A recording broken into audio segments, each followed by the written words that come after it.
Assalamualaikum warahmatullahi wabarakatuh. Perkenalkan, nama saya Raya Fautin. Ini sih saya akan menjelaskan lagi ya tentang militer Jepang, tapi kali ini dengan pembahasan yang baru kayak infografis dan lain-lainnya. Oke, langsung saja kita perkenalan diri dulu ya. Nama saya Raya Nabil Fautin. NIM saya E1112231020. Saya dari Prodi Hubungan Internasional. Oke. Pertama saya akan menjelaskan tentang apa itu pasukan bela diri Jepang, atau militernya. Militer yang ada di Jepang itu ya namanya pasukan bela diri Jepang atau Japan Self Defense Forces. Ini tuh didirikan setelah Perang Dunia Kedua pada tahun 1945. Pasukan ini berfungsi untuk menjaga keamanan serta pertahanan Jepang. Untuk sejarahnya ya, aku mau bahas sejarahnya itu dari ini sejarah militer Jepang nih panjang banget ya, dari zaman feodal dulu hingga ke sekarang lah yang zaman modern. Nah, sejarah militer Jepang juga mencerminkan transformasi dari kekuatan militer feodal yang didominasi oleh samurai menjadi kekuatan modern yang agresif dan imperialis, hingga menjadi pasukan pertahanan yang sangat terbatas pasca Perang Dunia Kedua. Nah, selanjutnya itu beberapa jenis angkatan militernya. Militer Jepang sendiri juga dibagi menjadi tiga gitu, kayak angkatan darat, angkatan laut, dan juga angkatan udara. Nah, masing-masing ya memiliki namanya yang berbeda-beda. Kayak misalnya angkatan darat itu Japan Ground Self Defense Force. Ini bertanggung jawab atas pertahanan teritorial. Nah, misalnya kalau terjadi serangan gitu atau invasi darat, JGSDF ini ya akan ya memimpin operasi untuk melawan pasukan musuh tersebut. Lebih ke melindungi lah ya daerah yang yang menjadi ancaman untuk negara Jepang itu.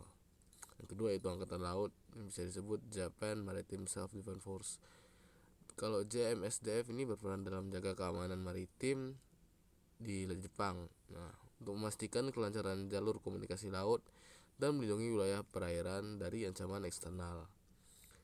Terakhir itu Japan Air Self Defense Forces JASDF bertanggung jawab atas pertahanan udara dan memastikan pengawasan wilayah udara Jepang dari ancaman seperti serangan udara atau rudal balistik. Ini saya akan menjelaskan tentang fokusnya ya. Kalau di angkatan darat itu fokusnya saya bilang sebelumnya itu pertahanan darat, penanggulangan bencana, dan pertahanan terhadap ancaman domestik. Kekuatan militer yang angkatan darat ini kurang lebih 150.000 personel. Peralatan utama mereka kayak tank, kendaraan lapis baja, dan sistem rudal pertahanan. Dan juga dilengkapi dengan 1.000 lebih tank dan kendaraan lapis baja tadi, serta dengan sistem rudal darat. Angkatan laut itu fokusnya ke ya pertahanan maritim untuk menjaga perairan dan untuk operasi anti kapal selam. Kalau kekuatan personel itu kurang lebih dari 45.000 orang ya, lumayan banyak juga. Untuk armadanya mereka memiliki 150 kapal perang, termasuk kapal induk helikopter kelas Izumo dan kapal perusak destroyer serta kapal selam modern. Selanjutnya yaitu angkatan udara. Nah, kalau angkatan udara ini fokusnya kepada ya pertahanan udara, sesuai namanya juga kan. Itu ya pemantauan wilayah udara dan juga operasi penyelamatan. Untuk kekuatannya ya kurang lebih dari 50.000 personel. Untuk pesawat utama mereka itu ya memiliki hampir 350 lebih ya pesawat tempur.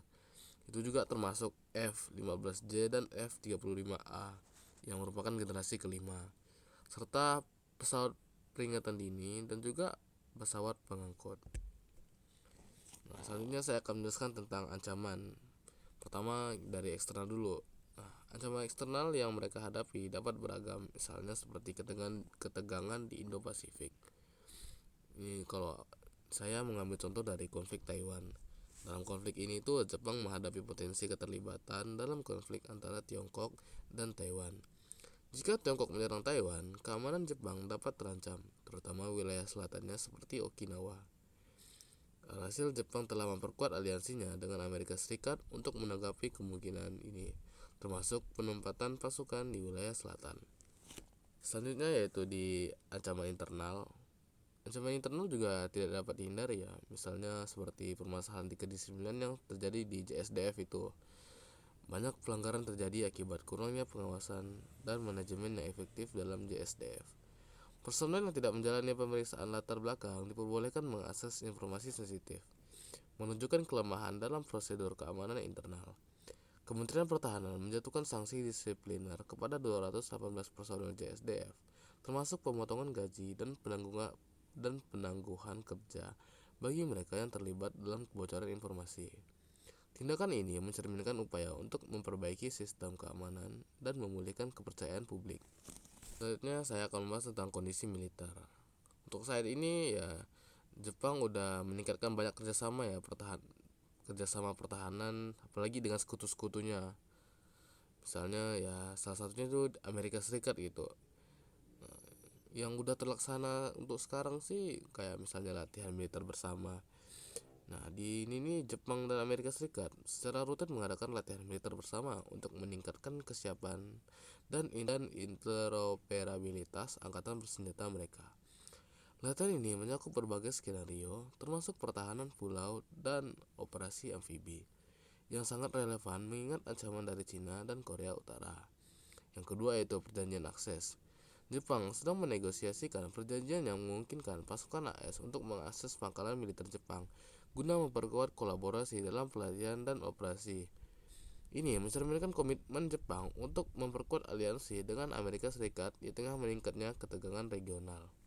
Selanjutnya itu saya akan membahas tentang sumber daya militer.